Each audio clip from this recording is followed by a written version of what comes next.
Fit the sixth. The Barrister's Dream. They sought it with thimbles, they sought it with care, they pursued it with forks and hope. They threatened its life with a railway share, they charmed it with smiles and soap. But the barrister, weary of proving in vain that the beaver's lace-making was wrong, fell asleep and in dreams saw the creature quite plain that his fancy had dwelt on so long. He dreamed that he stood in a shadowy court where the Snark with a glass in its eye, dressed in gown bands and wig, was defending a pig on the charge of deserting its sty.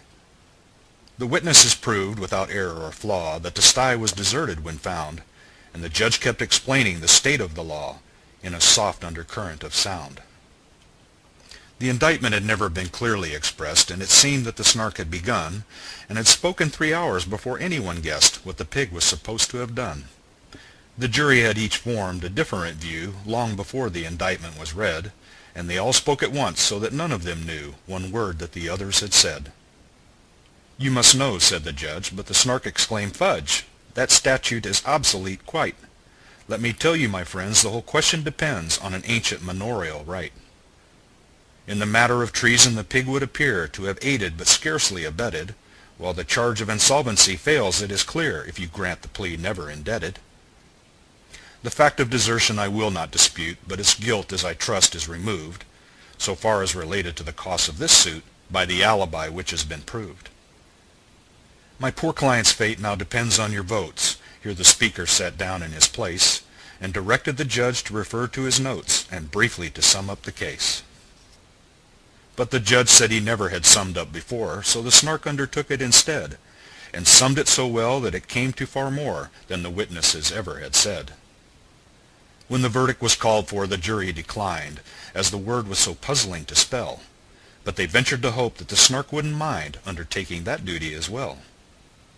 So the Snark found the verdict, although, as it owned, it was spent with the toils of the day. When it said the word "guilty," the jury all groaned, and some of them fainted away.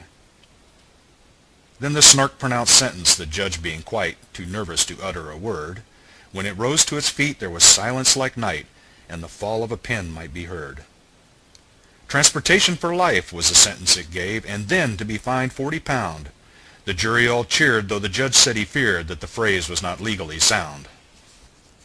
But their wild exultation was suddenly checked when the jailer informed them with tears such a sentence would not have the slightest effect, as the pig had been dead for some years. The judge left the court looking deeply disgusted, but the Snark, though a little aghast, as the lawyer to whom the defense was entrusted went bellowing on to the last.